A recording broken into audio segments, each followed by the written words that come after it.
on the charge of aggravated murder. Following his sentencing hearing, Meyer showed no emotion but admitted to his horrible mistake and asked for his life to be spared. He also told the jury that killing him won't fix anything and that he wouldn't feel anything. And that's exactly why we should kill your bitch. Man, see, look, and this is why I'm for torture, gang. Like, what the fuck are you talking about? Nah, see, nigga keep playing with niggas bop. Like, bro, what do you mean? Killing me won't do anything. I won't feel anything. I bet if we damn. Obviously made Bargo jealous when he found out. Jealous? Talk to your girl, nigga. Jackson was repeatedly threatened by Bargo, including cases at Wright's home and one at his own home, with his mother reportedly once hearing Bargo tell her son that he had a bullet with his name on it. That's cool. During that same period, that's when you get Ellie, who lived in a 2-bedroom home in Summerfield, Florida, had allowed some of her friends, including Bargo and Hooper, to move in with her.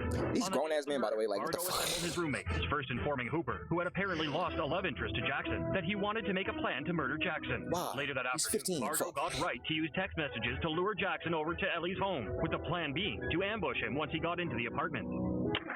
Jackson was initially skeptical of Wright's death, but decided to go visit anyway, despite the warnings of his close friend, William Samalot. Shout out to William. After arriving at Ellie's home, Jackson sat down waiting to speak with Wright before Hooper, who was in one of the rooms, grabbed a wooden object, then ran into the living room, where he delivered a blow to the blind side of Jackson. Bargo, who followed closely behind, then shot at Jackson, who managed to survive the initial rain of bullets and ran out the door. However, Jackson didn't make it very far before he was tackled by Soto and shot at by Bargo once again. What the two boys then beat him up further before his almost lifeless body was carried. What is beating him up gonna do if you already shot him? Like, bro, if y'all wanted to jump him, not to say that's cool, but it's a better outcome than y'all just saying, yeah, we gonna keep shooting at this nigga. What the fuck?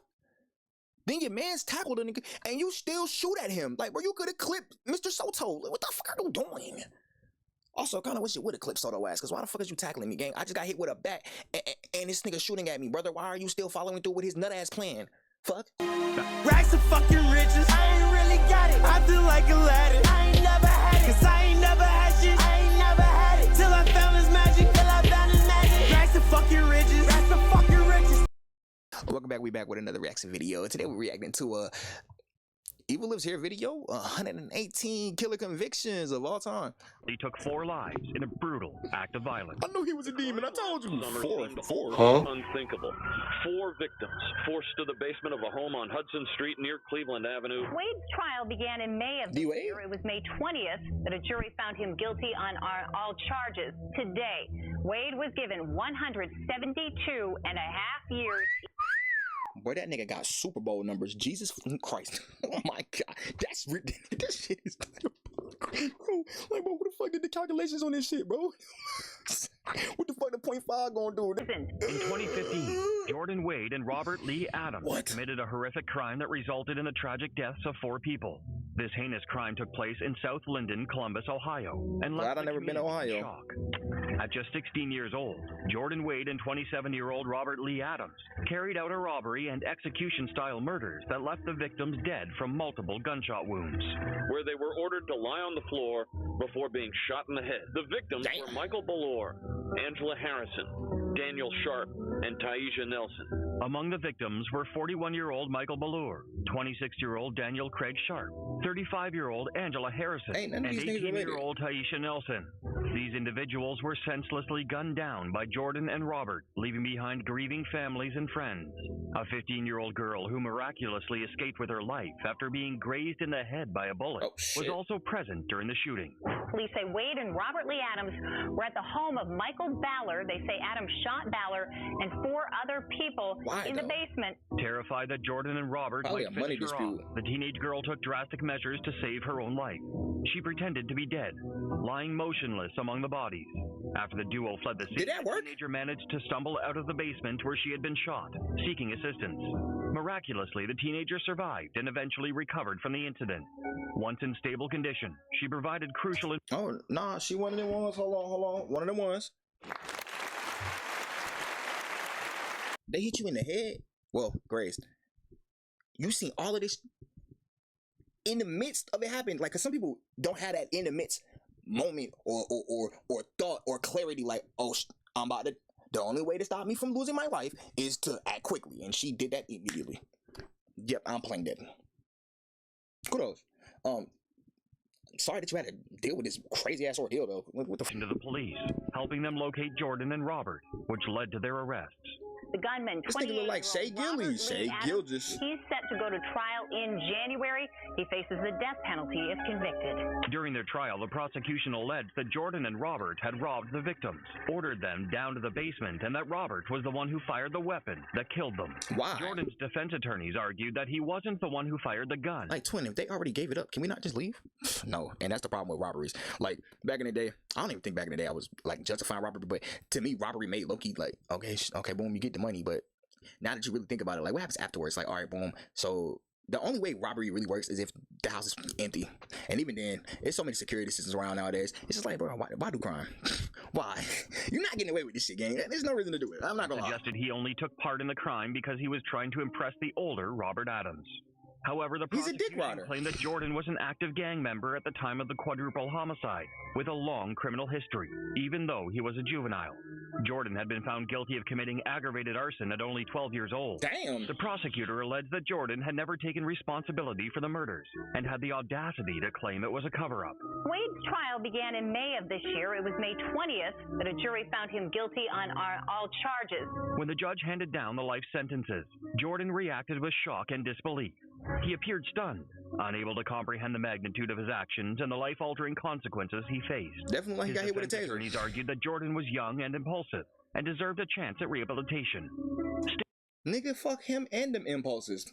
The fuck? Still, the prosecution maintained that the gravity of the crimes warranted the harshest punishment possible. Wade was not the gunman, but prosecutors say he helped Robert Lee Adams rob and trap the victims in the basement. Wade was a juvenile at the time.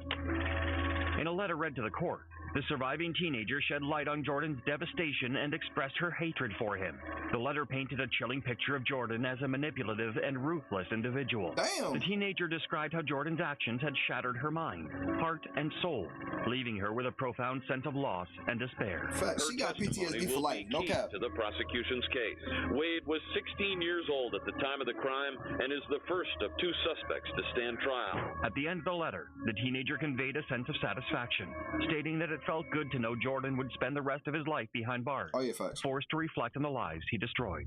Jordan Wade's tragic crime left a community devastated. But the next case is even more chilling.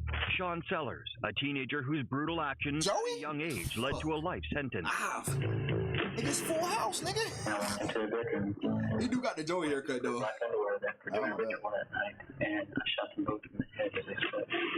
In March 1986, a heinous crime shook the Oklahoma City community when two people were killed in their own homes.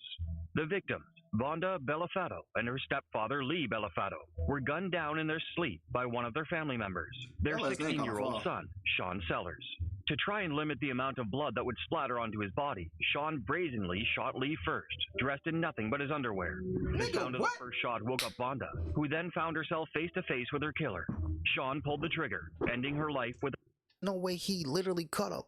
There's no way he took his stepfather's life in whitey tighties, gang. This is diabolical. A single shot to her face. After committing these heinous crimes, Sean attempted to stage the crime scene to make it appear that an intruder broke into the house and killed his parents. However, the detectives were smarter than Sean and quickly debunked his elaborate ruse. He was arrested for the murder of his mother, Vonda, and stepfather Lee. So we began to prove our allegiance to Satan by... I ain't gonna lie, he do like a cult leader in that goddamn fit. He said his allegiance to Satan. What in the fuck? To the police that he had also murdered Robert Paul Bauer, a 32-year-old cashier from Circle K, who refused to sell him beer in 1985. This shocking revelation added another chilling chapter to Sean's already disturbing story. He was just catching bodies in the 80s. Trial, he claimed that he suffered from demonic possession and that forces beyond his control drove his actions. You shall not murder. So, in the Satanic Bible, the copy I had, I think they have edited that out of it since then, but the copy that I had... Sean Sellers argued that he had read Anton LaVey's The Satanic Bible several times between the ages of 15 and 16, and it was during this time that he committed the murders of Robert Bauer and his parents. His attorney also painted a different picture, alleging that the fantasy game Dungeons & Dragons motivated his client to commit the 3 murders. Brother, seeing as how 85%, I'm not even gonna shit on D&D people, right? I was about to say, seeing as 85% of the fan base of D&D are nerds, I just don't understand how you can extrapolate that from that. But honestly, nigga, if you think Dungeons and Dragons, a board game, where you use your imagination to believe that you're going on to a fucking fantasy, a magical fantasy, where you gotta do roll a 20-sided die for a goddamn a critical hit, nigga, is going to lead to a motherfucker to say, yeah, bro, let me take somebody's life. You're crazy. I'm sorry. Argued that the game had warped Sean's mind and introduced him to dark, violent themes that influenced his actions. Lonely jail cell on death row. Sean began to see and experience the love and forgiveness of God. It's a three-way tie for the AFC. I know. The jury found Sean guilty of all 3 murders and sentenced him to death in 1986. People expressed outrage and disbelief that a teenager could be guilty at the time of the crimes, raised questions about the legal system's ability to distinguish right from wrong when sentencing a minor. Many argued that Sean's young age should weigh heavily in his favor, as he was still developing mentally and had not yet reached full maturity. Despite his efforts... So what, you want me to wait 9 years? You want this nigga to be on the street 9 years? Wait until he's 25 for his frontal cortex to develop? Bro, get the fuck... Get the... To secure an appeal. Sean's fate was ultimately sealed. He was executed by lethal injection on February 4th, 1990. Bye. Have a good time. Bye. 99. In his final moments, Sean requested a simple meal: egg rolls and shrimp. Next, ain't get no rice. Tragic story of Austin Myers. Give me the fried rice every time. A case that starts because they didn't cook his ass, but escalates into a horrifying murder. The sentence of death shall be imposed upon Austin Gregory Myers on the charge of aggravated murder. Myers once again showed no emotion. On the 28th of January, 2014, Justin Back, an 18-year-old, was murdered in Waynesville, Warren County, Ohio, by 2 young men who had broken into his family home to steal a safe from the house. Those 2 men were Timothy Mosley and 19-year-old Austin Myers, whose evil plans ruined not just the life of an innocent boy and his family, but also theirs. Back was childhood friends with Myers when they were in middle school, as they both attended the same high school. He only graduated high school in 2013 and had plans to join the U.S. Navy. However, his dream would be cut short by a man he used to call his friend. On the day before Back's murder, Myers suggested a plan to make a quick buck to Mosley. The plan was to commit a robbery, and there were 2 potential targets: a substance dealer or Back's stepfather, Mark Cates. Oh, wow. Okay. See, the thing is, if we're doing risk assessment, the drug dealer probably has a weapon. Fuck. I'm just saying, bro. The drug dealer probably got a weapon. Now, it's like, why would you rob your friend morally that's corrupt, bankrupt, whatever you want to say? Nigga, what's wrong with y'all? But at the end of the day, I mean, W risk assessment, we robbed that nigga, we might get shot at. We rob him, we can do the shooting. It's horrible, but it's plausible. Myers was aware from his friendship with Back that Cates had a safe in his family home where he potentially kept thousands of dollars and a gun. Mosley... Right, like, and then it's a lick that you know instead of the lick that you don't know. Like, we might assume that the drug dealer has whatever on him. Like, we would have to set that up most likely. We would have to call him, hey, I'm trying to get da-da-da-da. Then this nigga gonna be like, they ain't never caught this much before. So this nigga gonna be on edge. It's just a lot of other factors that go into robbing the plug, as i.e. robbing someone that you know and that you could backdoor. But again, why would you do that to someone who's your friend? We don't know. Why are you doing this at all? We don't know. Boredom. Agreed to Myers' plan to rob Cates, and both young men drove to Back's home with intentions to break into the safe. However, on getting there, they realized that Back was home, so they made a new plan, this time to murder Back, That's diabolical. The safe, and make it seem like Back had stolen the safe and run away from home. Myers bought a 3-foot length steel cable and fastened it into a choke wire. The next morning, Myers and Mosley purchased various chemicals and rubber gloves in anticipation of having to dispose of a body. The pair drove to Back's home that afternoon with the intention of catching him off guard with the choke wire. Oblivious to their plans, Back let them into the house, and all 3 men had a short discussion before they finally had their moment to strike. Mosley saw a chance to attack Back from behind with the choke wire. However, Back fought back, and in the resulting scuffle involving all 3 men, Mosley had to stab Back from behind before Myers continued choking him. Mosley continued to stab Back around the chest area until he was finally dead. Myers and Mosley cleaned up the kitchen where they killed Back before wrapping his body in a blanket and throwing it into the trunk of Mosley's car. The young men eventually decided to hide the body in a field and poured on some of the chemicals to speed up decomposition of the body. Myers and Mosley headed back to Back's place for one last attempt at the safe. But once they opened it, they found out there was only loose change and some random items inside. You killed this man for nothing, Nathaniel. Not a dollar, not a dime. Now, remember the thing I was saying about risk assessment?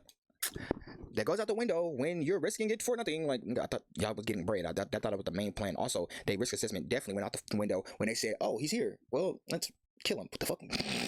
We gonna take this man's life and we're not even gonna confirm if there's any money in the fucking safe? What the fuck? If anything, during that nigga life, hey man, where the money at? Oh, they ain't got no money. Oh, we out. You just need masks and a voice changer. There's too much shit going on. This is what I'm saying. Like, well, you gotta think 55.7 steps ahead to be criminal anything. Fuck all that. Case came home to find his home trashed and quickly contacted the police. Should have wasted brain power. Couldn't find Back despite finding his phone in the house, so he knew something was wrong. This was confirmed when the police described sighting a car which Myers had used to visit Back the previous day. Myers was eventually found, detained and questioned, but he denied having anything to do with Back's disappearance or the burglary. Mosley was also questioned and initially denied the allegations. However, at a second round of interrogations, Myers tried to implicate Mosley, who, upon hearing the false confession, decided to tell the truth. Back's body was eventually found, and it was determined that he had died of the multiple stab wounds, and both Myers and Mosley were accused of having a direct role in his murder. Correct. Myers was charged with 1 count of aggravated murder, 1 count of kidnapping, 1 count each of aggravated robbery and burglary, 1 count of theft, 1 count of tampering with evidence, 1 count of safecracking, and 1 count of abuse of a corpse. Since the state has proven beyond a reasonable doubt that the aggravating circumstance outweighs the mitigating factor, therefore the sentence of death shall be imposed upon Austin Gregory Myers on the charge of aggravated murder. Following his sentencing hearing, Myers showed no emotion but admitted to his horrible mistake and asked for his life to be spared. He also told the jury that killing him won't fix anything and that he wouldn't feel anything. And that's exactly why we should kill your bitch. Man, see, look, and this is why I'm for torture, gang. Like, what the fuck are you talking about? Nah, see, nigga keep playing with niggas bop. Like, bro, what do you mean? Killing me won't do anything. I won't feel anything. I bet if we waterboard your bitch ass. Anyway. Myers' sentencing caused some media uproar, as his accomplice, Mosley, received a life sentence without parole due to a plea bargain despite being the one who pulled out a knife and made the first nigga with a sack of oranges. Myers, who is now 29, is currently imprisoned at the Chillicothe Correctional Institution, while Mosley is housed at the Ross Correctional Institution. Austin Myers may have stayed stone-faced, but Derek Rosa's devastation over his own actions tells a very different story. You won't want to miss what happened next. Well, he got the strongest eyebrows I've ever seen. He gotta be Ecuadorian or some shit, because ain't no fucking way, boy. Small knife, good for killing. The case of Derek Rosa is a bizarre one, not just because of his age, but also the circumstances surrounding it and the manner in which he perpetrated the crime. Why a 13-year-old 8th grader would murder his own mother so gruesomely is up for debate, but his reaction in court was heartbreaking to say the least. On the night of Thursday the 12th of October 2023, 39-year-old Irina Garcia was asleep at her Highly apartment complex at 211 West 79th Place, Florida, when she was suddenly attacked by her son, Derek, who stabbed her multiple dozen times with a small knife. Brother, what? Shortly after committing the murder, Rosa surprisingly called 911 to inform them of what he had done, and police officers arrived moments later to find the dead body of his mother in her bedroom next to the crib where her 14-day-old baby lay unharmed. Oh, he's evil. Rosa, who had reportedly contemplated committing suicide, brother, swiftly arrested and taken into custody. Look at some shit like, I can't do this shit. Rosa's actions were shocking, to say the least. He had previously shown no real signs of mental illness and was said to be an honor roll student at school. When the news spread of his actions, no one could understand what could have been the motive behind it. Rosa also didn't stop at the brutal murder of his own mother. He went one step further and called an online friend to show them what he had done. Oh, hell no. He sent them 3 photos, including one where he was standing over his mother's corpse, and another of a pink-handed kitchen knife with blood on it, as well as a selfie of himself. Rosa was said to have also made several online searches to know how best to commit the stabbings. This was further evidence that the murder of his mom was premeditated. How long is that? Following his arrest, Rosa was interrogated by detectives and confessed to killing his mother. 46 times he reportedly stabbed her, which meant he had continued to stab her even after she was probably dead. Video footage from the doorbell camera of the apartment also surfaced and showed events from a few hours before the murder was committed. This moment right before and milk after to the baby. he is accused of stabbing his mother to death. At a pretrial hearing in December 2023, Rosa, who had dozens of supporters in court, including his maternal grandmother and his father, was questioned over his actions following his confession. Rosa was absent at his next court hearing on April 3rd, 2024, but he was represented by his family and tens of supporters who crowded the entrance to the court. Another hearing was set for May 2024. During his December 2023 court interrogation, Rosa became emotional as his confession to the investigators was being played in court. The chilling interrogation video played in court. 13-year-old Derek Rosa allegedly confessing to brutally stabbing his mother, Irina Garcia, to death. He put his head down as he appeared to begin crying, feeling devastated as the true extent of his actions dawned upon him. In reaction to the horrific confession, the judge ordered that he be held at an adult jail. Rosa pled not guilty to the charges, as he is set to be not guilty is diabolical. I'm sorry. I don't give a how you rationalize it, bro. Not guilty is diabolical. Brother, you sent pictures of your man. Get out of here. What? With first-degree murder as an adult. This nigga taking selfies with the murder. Depending on how he is tried, he could face anywhere between 20 years and life imprisonment for his actions. Rosa, still only 14, is currently being held at the Metro West Detention Center, but his attorneys are reportedly pushing to have him moved back to a juvenile detention center, as they continue to push against the prosecutor's wishes to charge him as an adult. Investigations are still ongoing, so the fate of Rosa is left to be unknown. While Rosa killed his own mother, Sky Boucher had a plan for his devastating school shooting. This what? That's why I put down the gun. I could have kept going. There was no officers there to stop me. I put it down because there was a girl there. She didn't run from me. She just, I shot through the door. I could have shot her, but I don't know. Before embarking on his deadly mission, Sky Boucher meticulously... Am I drunk? Did he attempt to shoot a school up and just seen the girl and like, oh damn, I can't do this? Like, nigga, did his consciousness reappear to him? What the fuck are you talking about? Like what are you saying? Like devil on his shoulder turned into an angel? There's no way. What are you talking about? Planned every detail. Sky placed his shotgun into his guitar case. He then and that's why I can't trust a guitar case. Psychoactive substance banned in the United States, but available online. Additionally, Sky placed a tactical vest in his backpack and approached Forest High School. When Sky arrived at Forest High School, he saw a teenage girl walking by. However, instead of pulling the trigger, he hesitated. This unexpected moment of clarity may have prevented a more devastating outcome. Instead of targeting innocent lives, Sky fired his weapon through a classroom door, striking a student in the ankle. Minutes after firing the shot... You do realize there's a contradiction? This nigga just said instead of targeting innocent lives, the nigga shot randomly and still hit an innocent life. Are you... What difference did that make? Like, brother, at that point, nigga, if your brain was working, shit, I might as well even shoot this motherfucker. Matter of fact, I might as well just go to the police right now. Might as well put this weapon up and go to the police right now. I need help. I almost did a Columbine. I need help, man. Shotgun. Sky was arrested by a school resource officer. Boy, shot a nigga in the ankle. Sky had his hands up and surrendered. With a 7.62, what are we talking about, man? Sky's motive behind the chilling act was to inflict fear in students, according to his statement. He claimed that he never intended to kill anyone, but rather wanted to terrorize the school population. You're weird. You're back. Did you intend on shooting anybody else? Why today? Why not? That's what I'm saying. Y'all be asking the dumb questions, According nigga. to Sky, he had nightmares that prompted him to plan and perform the shooting. These disturbing dreams fueled his desire to take action and carry out a violent act. Sky admitted that he wanted to go to jail. He believed that being incarcerated would prevent him from committing another shooting in the future. That he could be a danger to himself or others. I put it in a guitar case. Better than them other weird ass niggas, bro. Thank you. I want to do it. I want to be like the other niggas. Shotguns, slugs, rounds. Y'all niggas don't want to be on sales? Y'all weird as fuck. 1 week after the Marjorie Stoneman High School shooting in Parkland. This private cash sale did not require a background check. He was charged with terrorism, aggravated assault with a firearm, carrying a concealed weapon, and armed trespass. That's a 90-year charge. What do you have to say to people who are out there? You can literally get fired because of what you did today. I don't know if it's gonna make it any better. I can say sorry all I want, but it doesn't matter now. Faced with the possibility of a lengthy prison sentence, Sky decided to plead no contest. He got to get that terrorism charge dropped. With an additional 30 years of probation. During the sentencing hearing, Sky's grandmother, Linda Costello, was allowed to make a statement on his behalf. Speaking via Zoom, she described her grandson as a nice person and expressed her remorse for his actions. According to Linda, Sky had expressed a desire to make a positive impact in the community by sharing his story and urging other teenagers to stay away from illegal substances purchased over the internet. Sky Boucher's shocking he got laced? devastating, but the next case is even more heartbreaking. Yeah, that's the reason why he said up it. Whitehead. Two sisters whose brutal actions against their own mother left everyone in disbelief. Twins share everything. Birthdays, clothing, even DNA. But Jasmia and Tasmia Whitehead also share a dark past.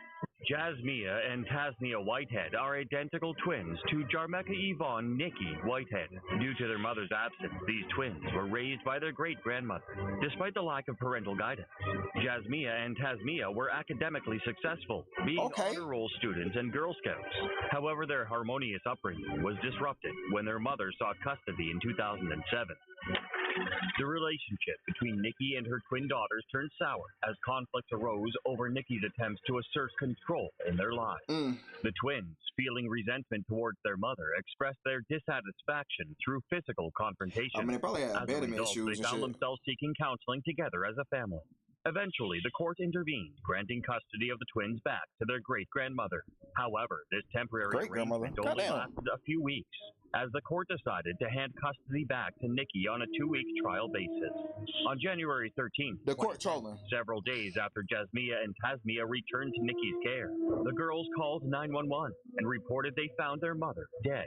Nikki had been beaten with a vase and stabbed several times. Initially, the police treated Jasmia and Tasmia as victims. The medical examiner called Nikki's murder a crime of passion due to how brutal it was, and felt whoever killed her was not a blood stranger. everywhere. Like, After Nikki's murder, the detectives investigated her boyfriend as a suspect. However, he was ultimately cleared through DNA testing. It wasn't long into the investigation of Nikki's murder that Jasmia and Tasmia's lie unraveled. Bite marks and other injuries on the girls' bodies implicated them in their mother's murder. The twins began when they got bit by goddamn. Nah, I'm gonna let it go. I'm gonna let it slide. Go ahead, push. And said their mother, Nikki, threatened them with a pot on the stove, and a fight ensued. Jasmia admitted to breaking a vase over her mother's head, while Tasmia said she used the pot to attack her mother. They explained that their mother, who had a knife, started to stab them. As the assault on Nikki continued, her twin daughters overpowered her and dragged her to the bathtub, where she ultimately died. On May 21st, baby, you should have left them kids with a. They was at. Oh God, were charged with murder. Everyone was shocked that such innocent-looking twin teenage girls could commit a crime as horrific as what happened, especially to their mother. The type of murder that the twins committed is called matricide. Matricide refers to the act of murdering one's mother. It is a particularly heinous crime. In 2014, Tasmia pleaded guilty to voluntary manslaughter, making false statements and possession of a knife during a crime. The judge sentenced Tasmia to 30 years in prison and is currently serving her sentence in Arundel State Prison. Got hit with the 1 month later, Jasmia pleaded guilty to the same charges as her twin sister, and she is also serving her 30-year sentence in Pulaski. At least I'm going through this with my sister. Jasmia and Tasmia sealed their mother's fate, while Dexter Johnson and his friends turned a simple robbery into a deadly murder. Dexter Darnell Johnson, jury has found you guilty of capital murder. That's crazy. He look like a Darnell. Get the fuck. Court hereby sentences your punishment as death. Ladies and gentlemen of the jury, this is going to complete your jury service. I'm going to meet you in the jury room. The hell? Why he fake get up and then sit back down? In the early hours of Sunday, June 18, 2006, in Harris County, Texas, 5 young adults were riding in a black Nissan Sentra looking for someone to rob. They were Ashley Irvin, her brother, Lewis Irvin. And that's why I don't trust a Nissan Sentra for shit. Timothy Randall, and newly turned 18-year-old Dexter Darnell Johnson. After minutes he definitely like he was in the league they for about a month. Across a parked blue Toyota Matrix, which had 2 people sitting inside. 23-year-old Maria Aparici and her 17-year-old boyfriend, Hui No. Johnson swiftly left the vehicle and approached the blue Toyota while holding a shotgun. On getting there, he stood outside the driver's door and threatened to shoot the passengers if they didn't cooperate. In the face? Little did they know that their fate had already been sealed. Following the threats by Dexter Johnson, Maria Aparici and Hui No decided to comply and made their way to the back seat of the Toyota, where they were joined by Lewis Irvin, while Fields climbed into the passenger seat, which had been vacated. Johnson then started the Toyota and began driving around the block as he asked for money, while Ashley and Randall followed behind in their vehicle. Eventually, both vehicles stopped near a wooded area. Then Fields forced No out of the Toyota and held a gun to his head while Johnson finished. He and Fields marched the couple into the woods and shot each of them in the head before driving back to their apartment, as Randall and the Irvins followed behind. They even used Aparici's credit card to purchase gas for both vehicles on their way back. And y'all are dumb. 2 days later, on the 20th of June 2006, Fields' mom, Felicia Williams, called the Humboldt Police Department to inform them about 3 suspicious vehicles which were parked in the parking lot of her apartment complex. Officers responded to the call and discovered that all 3 vehicles had been reported as stolen, including a blue Toyota Matrix. The next day, the mother of the 14-year-old girl also called the attention of the police department after she failed to return home past her curfew. When the officers arrived, the girl had returned, and on further questioning, they found out that she had been with Johnson earlier that day. The police officers headed to Williams' apartment and found Johnson smoking and in possession of some marijuana. They also found a shotgun under one of the beds, which Johnson admitted to owning. As a result, Johnson was arrested for possession of marijuana, and his shotgun was also confiscated. Around this time, Aparici's father had already reported her disappearance to various police departments. When Everett Hargrave, a detective in charge of the investigation, became aware of the blue matrix recovered in Humboldt, the dots began to connect. No's family had also reported his disappearance, and Aparici's father reported the use of her credit cards. So the detective went on a search for more clues and was able to access footage which showed 2 black males using the credit card at a Walmart in Humboldt. Johnson, who was still in custody, was called in for questioning and initially denied the allegations. However, Hargrave didn't buy the lie and instructed the Harris County District Attorney's Office to charge him with aggravated robbery. Johnson was also transferred to the Harris County Jail on the same day. On the 23rd of June, Randall was also arrested and interrogated, and he eventually ended up showing the officers where the bodies of Aparici and Nyo were. Around that time, the Irvins were also arrested and questioned. That evening, Johnson was transferred to the Houston Police Department's Homicide Division, where he was questioned and admitted to Aparici, but denied shooting the couple with his shotgun. By the time Johnson and all 4 of his accomplices had been interrogated, it was alleged that the deaths of Aparici and Nyo were part of a 25-day crime spree perpetrated by the crew, which resulted in 5 deaths. For his alleged role in the murders, Johnson was charged with 2 counts of manslaughter and sentenced to death in 2007. Johnson looked pretty disappointed on hearing the sentence, as he fell deeply into his seat in confusion. He's getting death. Never mind. Ladies and gentlemen of the jury, probably still get some dingo. I'm going to meet you in the jury room.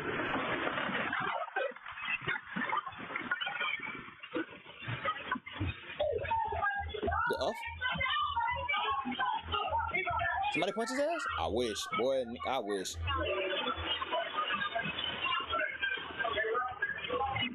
Following over a decade on death row, his execution was initially set for the 2nd of May, 2019, but it was postponed 90 days to the 15th of August due to issues with his lawyers. However, a day before the new execution date, the Court of Appeal decided to stay the execution. Yo, this nigga lawyer got the craziest... His nigga eye placement is fraud. Ruling that permitted Johnson to litigate his claim that he was ineligible for the death penalty due to an intellectual disability, as he had been diagnosed with schizophrenia. Today, Johnson, who is now 36, remains in custody and awaits a final verdict on his case. Our next case takes a dark turn, where Michael Bargo's jealousy escalated into cold-blooded murder. Who? Shane Bargo Jr. should be sentenced to death, yes.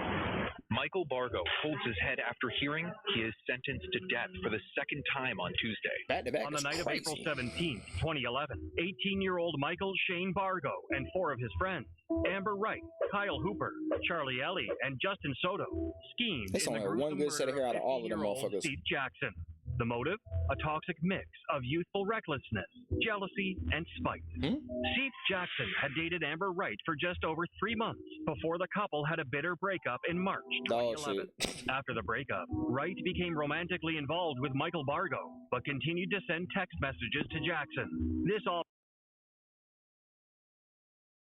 Bruh, I know damn well this motherfucker, Mr. Bargo, didn't decide to say, well, he's still texting her, so I'm gonna kill him. The fuck, nigga, that's your bitch. My bad. That's your girl. Why ain't is you pressing him? I don't want that, lady. Damn.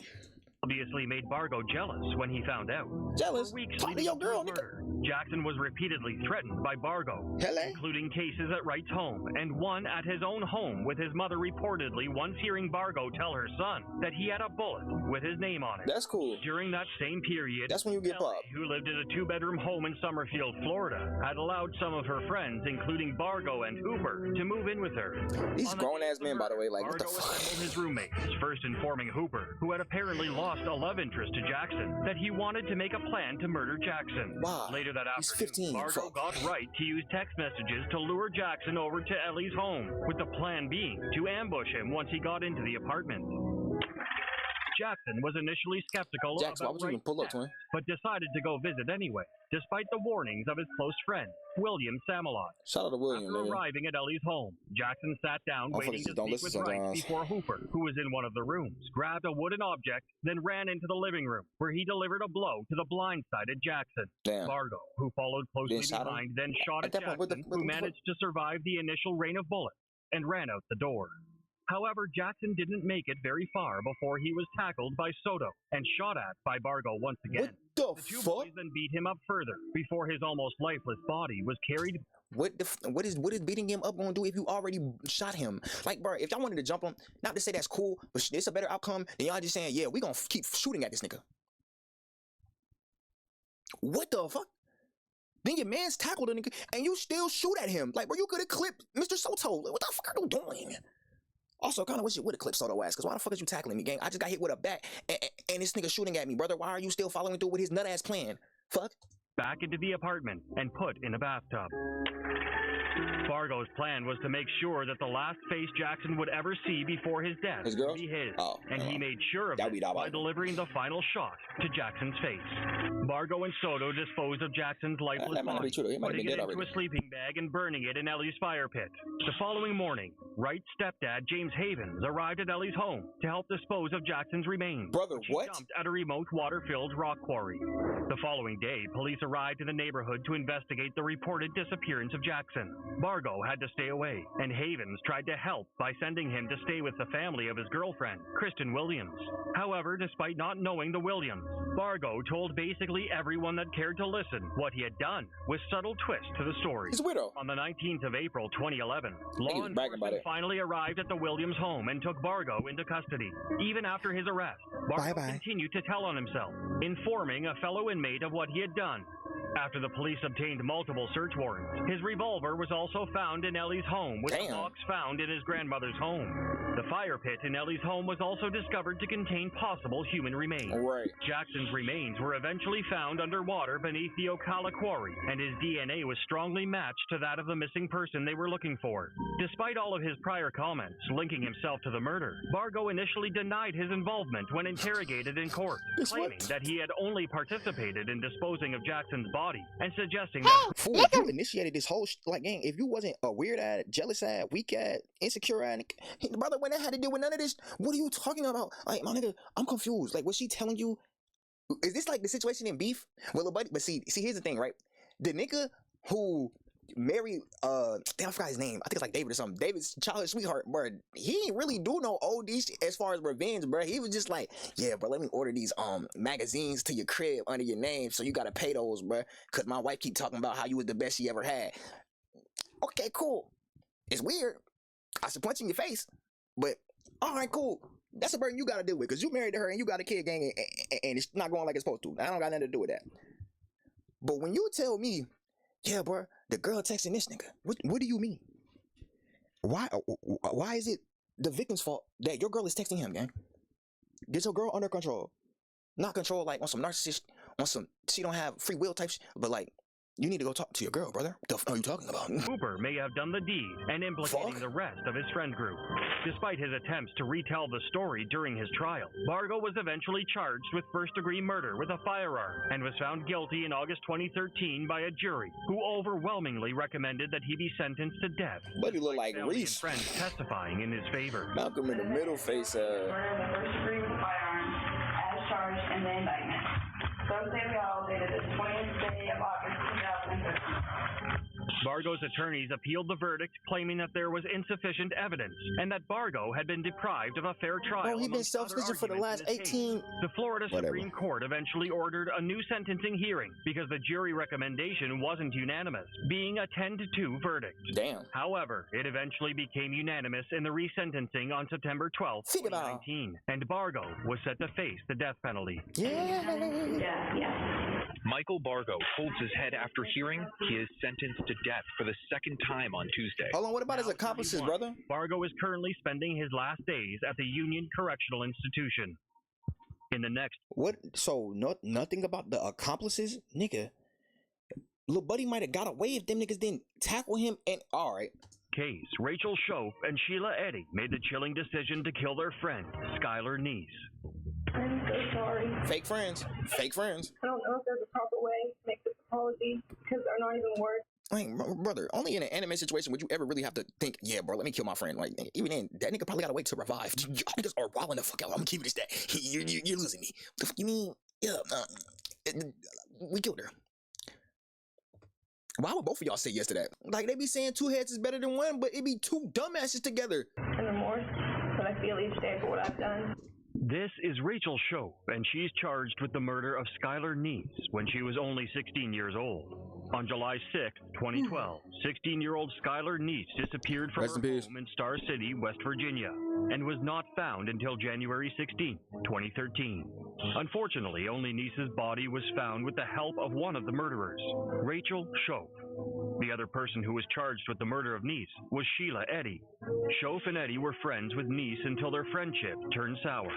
According to Schoaf's confessions, the motive for murdering Neese was that they didn't like her and didn't want to be friends with her anymore. What I say? Fake friends. They're not real friends, gang. Like, nigga, there's no way that your brain says, huh, she's annoying. I don't like being around her. Let me take her out the game. Now, well, we could talk about this. Let's talk to her. Like, well, when you do this, I feel like this. Oh, talking was never in the options. Why would your brain immediately go to taking someone out of the game? There's something wrong with you mentally. Sorry. Like, the surveillance of the apartment where Neese lived. There's ways to handle your rage, left her home at 12:30 a.m. through her window and entered into a sedan with Schoaf and Eddy. That was the last time anyone besides Schoaf and Eddy saw Neese alive. Because of this, Neese was first treated as a runaway until the police discovered that the sedan on the surveillance belonged to Eddy. Rachel and Sheila drove around Star City and in the area, preparing themselves. They had concealed knives on their bodies that had been wrapped in towels by Sheila Eddy, and they took that shovel with them, and they arrived at Skylar's home and told her they were waiting for her. They were waiting to kill her. When Schoaf and Eddy were questioned, they said they had hung out with Neese but dropped her off at home an hour after they left. At this point, Neese hadn't been found. However, on January 3, 2013, Rachel Schoaf suddenly admitted that she and Eddy had plotted to kill Neese. She also led them to where they left Neese. Skylar Neese had been stabbed to death almost 30 miles away from her home before Schoaf and Eddy dumped her body and covered it up with branches. It was not until years later that Schoaf finally gave the real motive behind the murder. According to her, she and Eddy had been in a romantic relationship, and Neese caused tension between the couple, leading them to get rid of her. That makes even less sense. That makes even less sense than we don't want to be friends with her anymore. Okay, you're lesbians. Who knew? That's fine. What does that have to do with me? I'm like, I ain't trying to get with either one of y'all. Like, nigga, I just want to be friends. What the fuck? That's weird. Like, if y'all want to go do your lesbian thing, just be like, hey, we're dating, so we kind of need a long time. You think I'm gonna be like, nah, I don't feel like it. What the fuck? What? I'm so sorry. I don't know if there's a proper way to make this apology. At least y'all hoes is still scissor in jail. I'm done with this nigga. Get ass. Each day for what I've done. Schoaf pled guilty to second-degree murder in exchange for cooperating with the authorities to find her victim. In court, she apologized for her actions and showed remorse for what she did. She was teary as she apologized to Neese's family and her parents. Eventually, it was time for sentencing. It is the sentence of the court that you be imprisoned in the West Virginia State Penitentiary for a period of 30 years. Rachel Schoaf was sentenced to 30 years in prison with the possibility of parole after 10 years. On May 9, 2023, Schoaf became eligible for parole and bid for it. She was denied parole and remains in custody. Schoaf and Eddy murdered Neese because of romantic tension. But how does it compare to murdering one's grandparents for no apparent reason, as Johnny Ryder and Cassandra Bjork did? All right, Ms. Broad, you are charged with 2 felony warrants for murder, 2 felony warrants for aggravated assault. On April 8, 2017, Gwinnett County, Georgia experienced the shocking and brutal double murders of 63-year-old Randall and Wendy Bjorg. The two were grandparents to 17-year-old Cassandra Bjorg. They had gotten legal custody because she had issues with her parents. Despite the grandparents' best efforts to give Cassandra a good life, she became more troubled and would run away from home from time to time. She also... Here's my thing. They're old as... Do you really have to run away from home? They're old as... Well, that's not fair at all. Like, they probably forget your ass is there. Like, what are we talking about? I'm sorry. Brought home drugs and assaulted her grandmother on multiple occasions. She brought home a what? A good life. She became more troubled and would run away from home from time to time. She also brought home drugs and assaulted her grandmother on multiple occasions. She also had a boyfriend, 19-year-old Johnny Ryder, who she ran away with many times. The couple were described as volatile and toxic. Eventually, they committed worse crimes. On April 8th, the police responded to an assault case in a home in Lawrenceville, and the victims identified the attackers as Johnny Ryder and Cassandra Bjorg. The two of them had attacked Johnny's sister and her boyfriend with a baseball bat and pepper spray before... It's Georgia. I don't even see how you getting that shit off. Well, they did just pass that law about but they not even 18 probably. I'm about to say they did just pass that law. Cause I'm about to say with a firearm, who trying to or escaping. The car they used to escape belonged to Wendy and Randall, and this led the police to force their way into the home, as they expected the worst.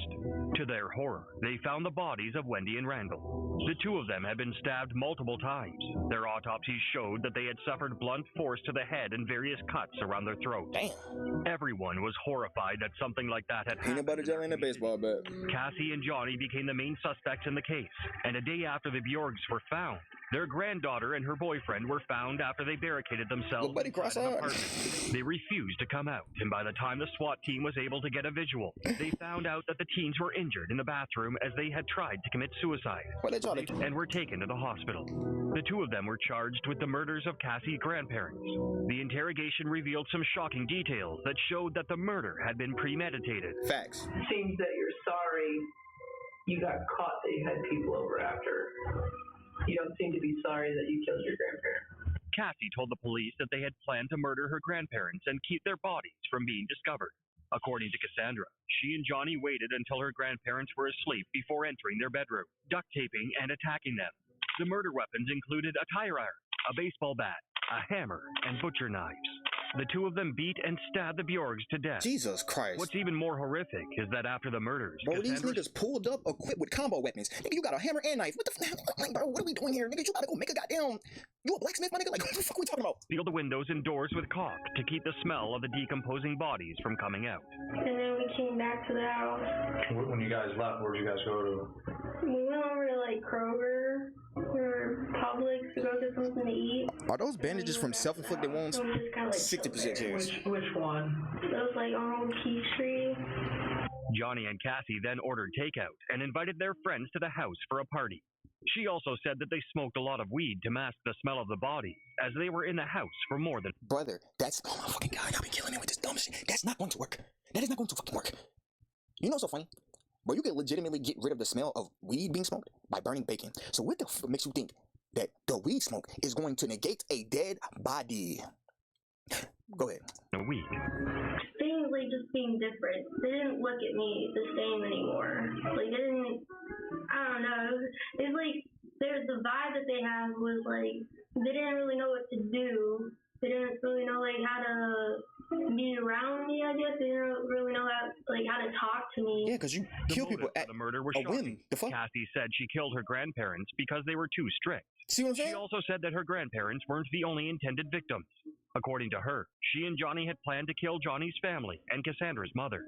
They both took a plea deal and didn't go to trial. Both of them were sentenced to 2 life sentences, each with the possibility of parole after 60 years. When the two heard their sentences, their reactions were different from each other. While Johnny apologized for what he did, Cassie was said to have been crying and refused to say anything even when she was given the chance to speak. The two would be eligible for parole in 2077. This case bears some semblance to the next one, but what do we say of an adult helping a minor to kill her father, like Ellen Fryer? Fuck you mean? What? What about Diddy, bitch? What the are you talking about, nigga? There's no way. They be lying, bro. Some of these shits, I feel like he gassing these shits, cause ain't no fucking way, boy. I've seen all different kinds of people, and now I'm humanity and compassionate perspective. This is Ellen Fryer, and she is being charged with a felony of conspiring to murder her father with the help of her 19-year-old boyfriend in 2017. On October 2nd, 2017, 50-year-old Aaron Fryer and 15-year-old Ellen Fryer were reported missing by Aaron's girlfriend after Aaron's younger daughters had found blood in their home. Aaron's 11-year-old daughter said she heard her father yelling in the morning but didn't come down until later. Then she recalled hearing the voice of Gavin McFarland, Ellen's 19-year-old boyfriend. Aaron's body was found a week later in the woods. Based on the statements that Ellen's siblings had given, Ellen and her boyfriend were brought in for questioning, and the details that were revealed will shock you. According to Ellen, her father had told her that she could not be with Gavin because she was a minor and Gavin should know better. Before the unfortunate murder, Aaron had forbidden Gavin from seeing his daughter again, and even threatened to kill him if he saw him near his daughter again. Ellen allegedly told the police that her father had been abusive and that she wanted to run away together with Gavin. According to her, Gavin had shown up with 22-year-old Russell Jones with a machete in hand. Bro, what? She told the police that 22-year-old Jones had attacked her father, and she ran away when she heard yelling. However, the story that Jones told the police was different. What's the truth? He told them that it was Gavin who had killed Aaron with a baseball bat. He said that he had walked into the house to see Aaron's body on the floor. Jones said that the only role that he played in the murder was helping Gavin to get rid of the body. Yep. He also said that Ellen had been the mastermind behind it all. Gavin McFarland admitted to killing Aaron Fryer, but there was a sickening twist. I didn't want to kill him. I didn't want to kill him. She wanted him dead. I didn't want to kill him. I was like, I'm not going to kill him. She was all like, no, I don't want him around it. Ellen had told Gavin that her father had abused her and that she was 2 weeks pregnant as a result. Nigga, what? Except Ellen wasn't pregnant and Aaron Fryer hadn't been abusive. He was just trying to protect his daughter from Gavin, who was eventually found guilty of third-degree rape because he had sexual relations with Fryer as a minor. Oh, yeah. She was a minor. I was about to say, nigga, how the fuck? But yeah. Statutory. Gavin then revealed that Ellen had told him to kill her father. He said she told him this. Hold on. You telling me this nigga's a murderer and he's a predator? Yes, he's a predator of the actual variety. He's packed. In the front room. Take him out and text me, and let me know when it's done. After this was revealed, Ellen pled guilty to conspiracy to commit murder and was sentenced to 25 years in prison. Gavin McFarland was found guilty of homicide and sentenced to life in prison with the possibility of parole after 25 years. At her sentencing hearing, Ellen apologized for her actions and said that she was spending every day asking for forgiveness because she found God during the period that she was awaiting sentencing. Crazy how everybody want to be finding God when they in jail and shit. Man, get the front door, Excelsior. Yeah, bro. I get it. Don't get me wrong, bro. A lot of motherfuckers come to God when they back against the wall. But what about before? Like, you know what I'm saying? Like, if you would have came to God before, bro, that nigga might have gave your ass some guidance. Like, hey, that thought in the back of your head, don't do that shit. don't do that shit. Nigga, shit. This is even more chilling. Julio Cesar Rivera, a man whose violent crime took everyone by surprise. But the robbery suspect didn't understand it had a keyless starting system. He says the man turned violent and started pistol whipping Alana. On November 2nd, 2021, at approximately 3 p.m., 18-year-old Julio Cesar Rivera II approached Alana Castaneda at Whole Foods Market in the Alamo Quarry Market. Little did she know Julio was armed with a gun and prepared to carry out a robbery. When his daughter found a gun in her face, she tried to give up her car, and he says that woman who helped his daughter in her greatest hour of need, he says that woman's a hero. Okay. As the confrontation unfolded, Alana and Julio began struggling as Julio attempted to steal her vehicle. In the chaos, the weapon went off, striking Alana in the head. Oh, shit. The gunshot echoed through the bustling marketplace, attracting the attention. Why the fuck did my dumb ass think she got pistol whipped? Your brain is cooked. Go ahead. As Julio attempted to steal her vehicle. In the chaos, the weapon went off, striking Alana in the head. The gunshot echoed through the bustling marketplace, attracting the attention of bystanders and witnesses. God send everyone. I have never felt this much love in my life. In the aftermath of the shooting, Julio fled the scene, leaving Alana bleeding on the ground. However, officers swiftly caught up to him a short while later, finding a handgun in his possession. Alana miraculously recovered, but that night's impact would forever haunt her. As investigators dug deeper into Julio's actions, they discovered a chilling pattern. There's certain shit I don't be understanding. Like, if you trying to go for a robbery attempt and you see a motherfucker fighting back, you know what's gonna happen afterwards. If you really just want to rob them niggas, guess what you need to do? Get the fuck up out of there. You need to leave, because you already drawing way too much attention to yourself. Way too much attention. And then you gonna fire the arm? You gonna fire the weapon? Brother, niggas are gonna hear that. What the fuck? Like, there's no good outcome to that shit. Like, nigga, fuck all that robberies. During this period, Julio had committed numerous carjackings, targeting unsuspecting victims throughout San Antonio. The crimes had escalated over time, displaying an alarming escalation in violence. According to court records, 20-year-old Julio Cesar Rivera sentenced to 45 years in prison. Damn. Facing mounting evidence against him, Julio pleaded guilty to 3 cases against him in 2023. The plea deal secured a conviction and prevented Julio from appealing his sentence.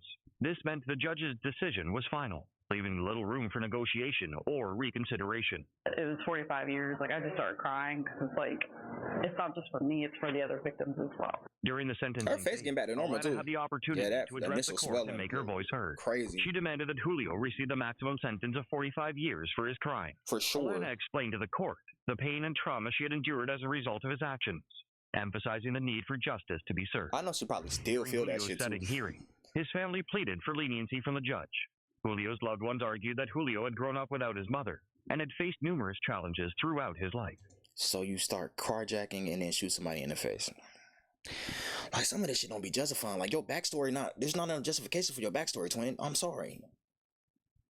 They suggested that other people had manipulated Julio into participating in the carjackings. According to his father's partner, Julio had once lived with them but struggled with substance abuse. They had to kick him out of their house on several occasions due to his inability to cope with his addiction. That aspect of Julio's life further complicated the situation and, according to the defense, shed light on the reasons behind his actions. So I appreciate. Well, hopefully you get sober in prison, nigga. He put up to it, but these were his choices. These were his decisions. This was his gun. They presented evidence indicating that Julio had obtained the gun used to shoot Alana, leading to further suspicion that he was responsible for the heinous crime. Ahead of his sentencing, Rivera apologized directly to Castaneda. I can sit here and think about what I've done. I'm not the same person I was 2 years ago. The judge, weighing the evidence presented, opted to sentence Julio to the harshest possible, 45 years behind bars. You're not going to be the same person when you get out of there either. Julio addressed Alana in court, expressing his sorrow and regret. Julio claimed that he prays daily for forgiveness and Alana's good health, seeking redemption for his actions. Face-to-face with Rivera again was hard to Castaneda, who's already endured 3 surgeries, with a 4th to come. Following the sentencing, Alana shared her thoughts and feelings on social media. She expressed the challenges she faced in the aftermath of facing her shooter in court, acknowledging the emotional toll it took on her. Alana emphasized the importance of her ongoing recovery process and assured her supporters that she was determined to move forward with her life. Julio Cesar Rivera's violent crime left a community stunned. But okay, yeah, that's the end of the video, man. We're not about to keep doing this. Shout out to the victim that survived, bro, and actually confronted the goddamn attacker, like. And also shout out to the Good Samaritan's helping, nigga, because that shit could have went left, and then he would have just left her to die, because that's what he did. He left her to die, and she didn't. She's a fighter. That's the end of the video. Make sure y'all like, comment, subscribe, share the video, share your thoughts on the video in the comment section below. Hit the notification bell so you can stay up to date when I drop videos on this channel. I'll catch y'all on the next one. Stay safe, y'all. Bro, that nigga really said, yeah, I want your card. She was like, here, you can have a card. Nah, let's fight. You got it, buddy. All right, I'm out. Alive, if you can't do that, then... Wait up, pick some weight up, get your weight out of there. Pick some weight up, pick some weight up, pick some weight up, get your weight up. Weight up, get your weight up. Dead boy, raising dead men. Now we live in 10 side, 10 so 10 it. Now we live in red light from the heaven. Someone sends him. Dead boy, hunting dead men, trying to catch a scent. Deadlift, pick some weight up, then we flip it.